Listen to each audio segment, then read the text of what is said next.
ആദിലയും നോറയും social media through അറിയാം എന്നുണ്ടെങ്കിൽ പോലും അവരെ ഇത്ര ക്ലോസ് വാച്ച് ചെയ്യുന്നത് ഇപ്പോൾ ബിഗ് ബോസിൽ വന്നേ പിന്നെയാണ്. എനിക്ക് പേഴ്സണലി ഇഷ്ടമായി അവരെ, വേറെ ഒന്നും കൊണ്ടല്ല.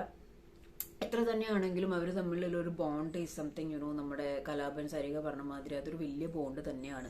അത്രയും പ്ലാറ്റ്ഫോമിൽ വന്നിട്ട് അത്രയും ആൾക്കാരുടെ ഇടയിലും അത്രയും ടാസ്കിൻ്റെ ഇടയിലും ഒക്കെ അങ്ങോട്ടും ഇങ്ങോട്ടും അവർ പ്രൊട്ടക്ട് ചെയ്യുന്നുണ്ട്, കെയർ ചെയ്യുന്നുണ്ട്. ഒന്നും വിട്ടുപോയി അങ്ങനെ ഇങ്ങനെ ഒന്നുമില്ല. നൂറാണെങ്കിൽ അതിലാണെങ്കിൽ അങ്ങോട്ടും ഇങ്ങോട്ടും അപ്രീഷിയേറ്റ് ചെയ്യുന്നുണ്ട്, തെറ്റ് തിരുത്തുന്നുണ്ട്, കാര്യങ്ങൾ കെയർ ചെയ്യുന്നുണ്ട്. സോ എനിക്ക് അവരുടെ ഒരു കോംബോ അല്ലെങ്കിൽ അവരെ രണ്ടുപേരെയും ഗെയിമർ എന്നതിനേക്കാളും ഉപരി ഒരു ക്യാരക്ടർ ആസ് എ പേഴ്സൺ എന്നുള്ള രീതിയിൽ എനിക്കിഷ്ടമായി. അപ്പോൾ അതിൽ ഇന്ന് പറയുന്ന കുറച്ച് കാര്യങ്ങളുണ്ട്. അതെനിക്ക് കേട്ടപ്പോൾ പെട്ടെന്ന് തോന്നി, ദൈവം അടുത്ത ആഴ്ച ഞാൻ പോണതിന് മുമ്പ് അല്ലെങ്കിൽ പോവാറായി എന്ന് തോന്നുന്നതിന് മുമ്പുള്ള കുറച്ച് ഉപദേശങ്ങൾ ഉറക്കി കൊടുത്തത്. ഇൻഡിവിജ്വലായിട്ട് കളിക്കണം, സ്ട്രോങ് ആയിട്ട് കളിക്കണം, നിനക്ക് ബാക്ക് സ്റ്റാബ് ഒന്നുമില്ല, നിന്നെ ആരും ടാർഗറ്റ് ചെയ്യുന്നില്ല, നീ നന്നായിട്ട് കളിക്കുന്നുണ്ട് എന്ന് ആദില നൂറോട് പറയുന്നുണ്ട്. നീ പ്രൂവ് ചെയ്യണം ഇവിടെ നല്ലൊരു കണ്ടസ്റ്റന്റ് ആണെന്നുള്ളത്. പുറത്ത് പോയാലും നീ ഇവിടെ ആരുമായിട്ട് ഫ്രണ്ട്ഷിപ്പ് കൂട്ടരുത്. ജിഞ്ചു മഞ്ജു ആയിട്ടുള്ള ഫ്രണ്ട്ഷിപ്പൊക്കെ ഓക്കെ, അല്ലാതെ വേറെ ആരുമായിട്ടുള്ള ഫ്രണ്ട്ഷിപ്പ് കൂട്ടരുത്. ഇൻ കേസ് ഞാൻ പോയാലും ഞാൻ പുറത്തുനിന്ന് കണ്ടോ. അപ്പോൾ നൂറ് പറയുന്നുണ്ട് ബേബി പോവില്ല എന്നുള്ള രീതി സംസാരിക്കുന്നുണ്ട്. അപ്പോൾ ഈ ഒരു സംഭവത്തിന് താഴെ ഒരു കമന്റ് ഉണ്ട്, ബേബി എന്ന് കേൾക്കുമ്പോൾ ഭയങ്കര അരോചകമെന്ന്.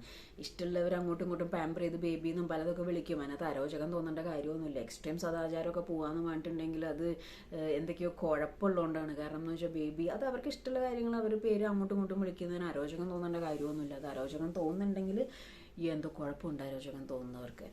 ഓക്കെ, അപ്പോൾ ഞാൻ പറഞ്ഞു വരുന്നത് അങ്ങനത്തെ ഒരു സ്റ്റേറ്റ്മെൻറ്റ് അതിൽ ഇവിടെ പറഞ്ഞിട്ടുണ്ട്. ഇപ്പോൾ ഞാൻ വീക്കാണ്, എനിക്ക് ഉദ്ദേശമാതിരി ഗെയിം കളിക്കാൻ പറ്റുന്നില്ല, എല്ലാവരും എന്നെ ടാർഗറ്റ് ചെയ്യുന്നുണ്ട്, അനുവിൻ്റെ കാര്യത്തിൽ എൻ്റെ ഭാഗത്ത് മിസ്റ്റേക്ക് വന്നിട്ടുണ്ട്.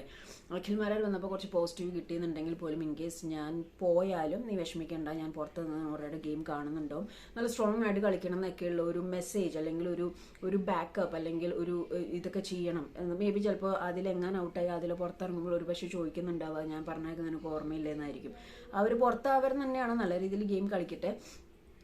അതേപോലെ അതിൽ പറയുന്നുണ്ട് അനുവിനെ സപ്പോർട്ട് ചെയ്ത് നിന്നുകൊണ്ടാണ് എനിക്ക് ഇത്രയും വിഷയം വന്നത്, അനുവിൻ്റെ ഫ്രണ്ടായിട്ട് നിന്നുകൊണ്ടാണ് എനിക്ക് ഇത്രയും വിഷയം വന്നത്. അതേപോലെ ശൈത്യം ഇവിടെ നിന്ന് ഇവർ കോംപ്രമൈസ് ചെയ്ത് കെട്ടിപ്പിടിച്ച് പോയെങ്കിലും ശൈത്യം എയർപോർട്ടിൽ വെച്ച് പറഞ്ഞത് ആ ഒരു വ്യക്തിയെ പറ്റി കേൾക്കാനും സംസാരിക്കാനും ഒന്നും താല്പര്യമില്ല എന്നാണ്. മേ ബി അത് പുറത്തൊരു വലിയൊരു കോണ്ടന്റ് ആവണ്ടെന്ന് വിചാരിച്ചിട്ടായിരിക്കും. എന്നാൽ പോലും ഇവർ തമ്മിലൊരു മെസ്സേജ് കേട്ടപ്പോൾ ഇങ്ങനെ പറഞ്ഞേൽപ്പിങ്ങനെ കേട്ടപ്പോൾ എനിക്ക് പേഴ്സണലി ഭയങ്കര ഒരു ഹാർട്ട് ഫീലിംഗ് തോന്നി. കാരണം എന്ന് വെച്ച് കഴിഞ്ഞാൽ നീ അങ്ങനെ ചെയ്യണം, നീ ഇങ്ങനെ ചെയ്യണം, ഞാൻ പോയാലും ഇതൊക്കെ ചെയ്യണം എന്ന് പറഞ്ഞിട്ട് അങ്ങനെ ഒരു പറഞ്ഞേൽപ്പിക്കുന്നുണ്ടാവുന്ന ഒരു ബോണ്ട് ഉണ്ടല്ലോ.